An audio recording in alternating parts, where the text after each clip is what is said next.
Mount Eerie, Night Palace, album review. Let's chat about it. Hey friends, what's going on? Johnny here from What's Spinning here tonight to chat about this latest album from Mr. Phil Elverum, ladies and gentlemen. The man behind such great acts as Mount Eerie, obviously, but also the voice behind legendary band The Microphones as well, and one of my all-time favorite songwriters. Maybe my favorite songwriter of all time. He means that much to me. Now, upon ditching The Microphones moniker, I did have my reservations on Phil's music under the Mount Eerie name, but, he very quickly took off with his No Flashlight album, and I thought it was okay.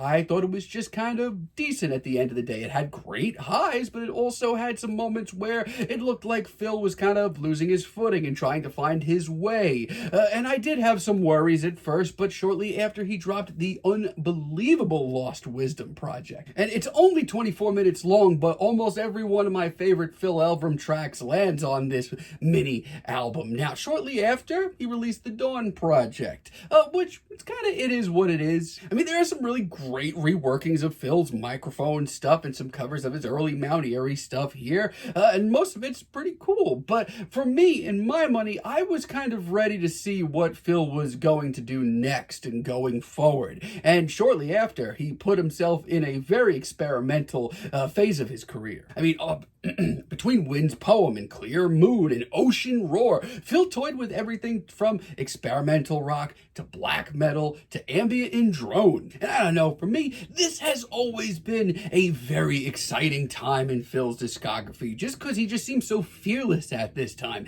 And for me, a guy that was just ready to see his next chapter, this was really awesome. Now, I did fall off shortly for the Sauna album. I don't know. I just felt like this was such a wet fart of a record. It had some moments of brilliance, but to me, I feel like the experimental edge kind of wore off on the guy, and I just wanted him to go back to where I was enjoying him in his early days. Now, a few years passed, and yeah, you know the story. We got A Crow Looked at Me. And let me tell you, it's not an easy listen at all, but at the end of the day, it remains probably one of the strongest albums dealing with the themes of grief and processing that you're going to hear this generation. And at that point, I was like, how do you even follow up an album like A Crow Looked at Me? Which he did with Now Only, which was a very sobering release. It kind of was necessary for Phil, I feel like. And since then, it's not like Phil hasn't been busy. I mean, we got a new Microphones release for the first time since the 2000s. He followed up the Lost Wisdom project, all leading us to this here,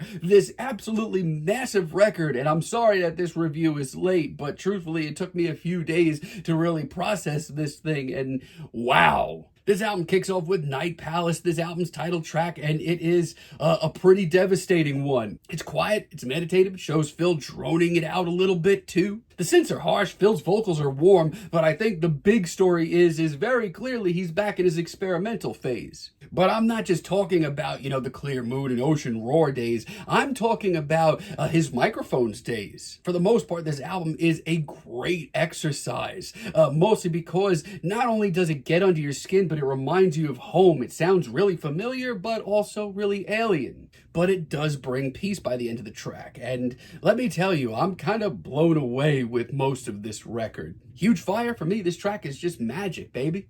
I love the strummed riff and the way that this track kind of swirls around Phil's very wispy vocals. It's an off-kilter tune that is not easy to pinpoint. A lot of this record isn't. Now, this sounds like a modern folk track that's kind of lost in the woods. The vocal layering is nice, and Phil's lyrics, they sound as good as ever. It's a pretty dense record, let me tell you, but this is exactly where I wanted to hear the man. There's also some pretty tormented moments on here, like Breaths, for example. This track is so desolate, so quiet, so unbearably tense. The waves of quiet, the occasional pounding drums, you're going to be glued to the edge of your seat. And yes, it's not for everyone. When Phil comes in, it is very wordy, it is very intense. Man, is it powerful. Noisy, too. Swallowed Alive is a 52-second detour into black metal, which, yeah, Phil has toyed with before. So I'm not too shocked to hear that, and yeah, it's pretty freaking heavy. Once again, you're going to be on the edge of your seat. And it sounds like it has a place here. Happy boy. I've enjoyed Broom of Wind since it dropped as a single.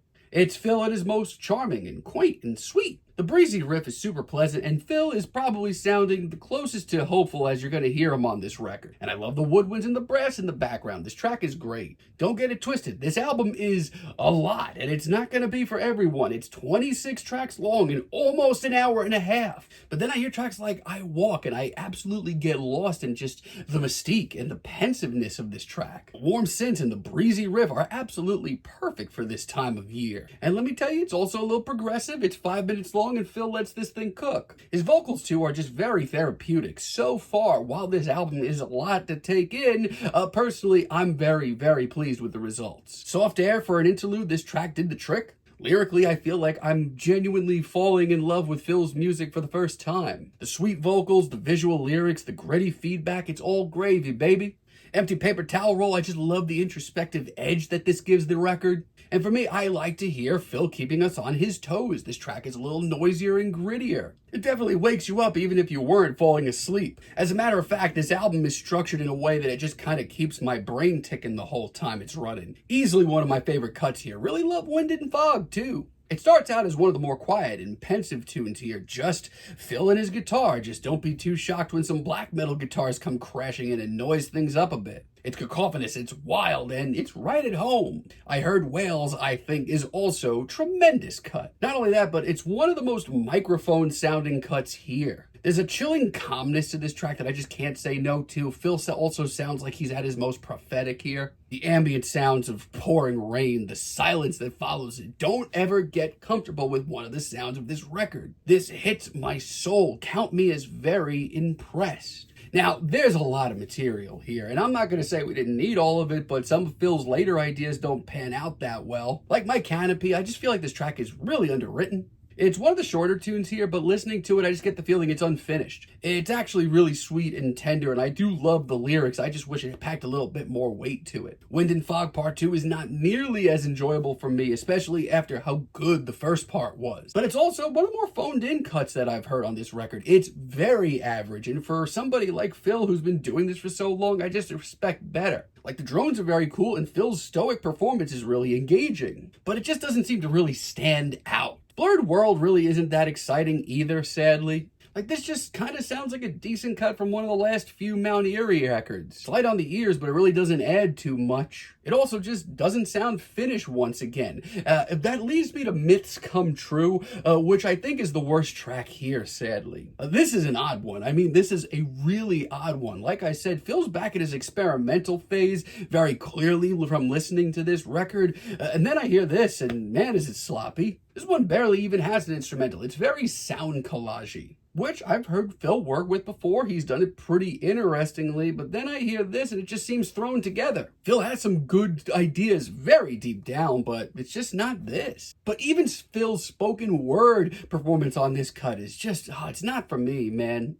Also, The Gleam Part 3, I can't help but shrug at this track. I mean, it's not bad, but like, compare it to The Gleam Part 1 and 2 from many, many years ago, and like, I don't see the need for this. It's sadly one of the more straightforward moments here. Outside of that, though, this is a very special record for me. I feel like, as far as modern Phil Elverum goes, this is probably going to go down as one of his more engaging and truly interesting works. It really does feel like a retrospective of almost every sound he's ever touched down on, and my hat is off to it. I Saw Another Bird. This is the kind of wrapping up of A Crow Looked at Me that I didn't know I needed. It's sobering, it's sweet, it's introspective, and Phil sounds at peace. And while it's short, it sounds complete. Dare I say, necessary. I Spoke with a Fish is another very hushed, very intimate cut. And if you're into Phil's early stuff, diving into spirituality and nature as well as wildlife, this is going to be a track for you. The glitchy electronics on this cut, I was kind of iffy at first myself, but they actually work really nicely. Say what you will, this is not just another Mount Eerie project. It's far from it. Non-Metaphorical Decolonization, let me tell you, this track, my thoughts haven't changed on it since it dropped as a single. This track got me hyped for this record, and it still is just so good on the ears. It's moody, it's upbeat, it's got a whole lot of feedback too, and let me tell you, Phil really lets this thing ride because he doesn't pop in for the first 2 minutes of this track. And by the time his whisper quiet verse gets around, it literally sounds like it's in your head. November Rain might be the most straightforward folk track of the bunch, but that's not a bad thing. It's got a little pep, it's got a strummed riff, it's got some grit to it. I love the guitars that lead up to that break as well. And hearing Phil just a little bit more energetic, it's nice. Yeah, we are truly getting every flavor imaginable from Mr. Phil Elverum. Co-owner of Trees as well is just another juggernaut. This track, the entire atmosphere and ambiance we get from it is so freaking cool. The eerie synths, the driving guitars, and one of the more haunted performances we get from Phil, it's gravy. I mean, the best Mount Eerie and Microphones tracks just have Phil Elverum just kind of sounding lost in a sea of different noises and different ambiances, and that's what we get here. And yeah, it's 6 minutes plus, but if you're a fan, you're used to it by now. But for me, this is an experience. Myths Come True Part 2 is legions better than its predecessor. There's a lot of odd tension in this strummed riff, and this track just gets so shimmering and kaleidoscopic at times. It's dazzling. And son, it ain't bad. Yeah, at all. As a matter of fact, that grimy riff, it's pretty muscular. And I love how Phil's vocals just kind of ooze into the atmosphere and become one on this track. I also really do love writing poems, and I salute Phil because this is, once again, it's a long record, but he did put a lot of peppier tunes in here, sprinkled throughout. This track is pretty nasty. It's got a lot of guitar feedback too. And it has Phil just sounding strong. Lyrically, he hasn't dropped a beat, and mentally, he sounds like he's in a good place. Stone Woman gives birth to a child at night. This is one of the most intense and commanding cuts here. Phil's performance, it's one of his most intense. And between the icy percussion and the wall of synths, it's one of the busier tracks we get here as well. But it's mesmerizing. It's pretty goddamn stunning. As a matter of fact, listening to it, I was kind of just in a trance. And Demolition is a treat, and it's not an easy to take in one. It's over 12 minutes. It's desolate.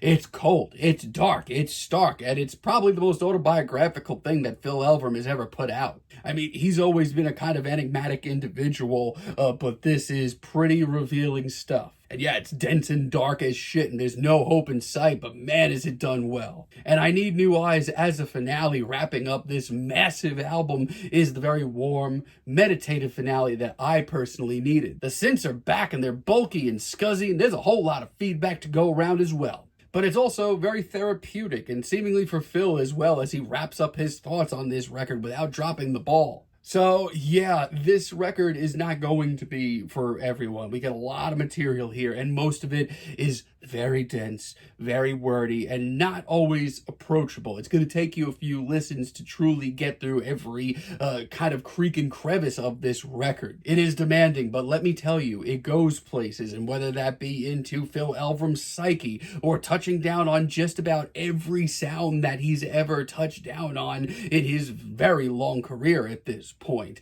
From the breezier folk and indie of his earlier years and later years to his more experimental days as well.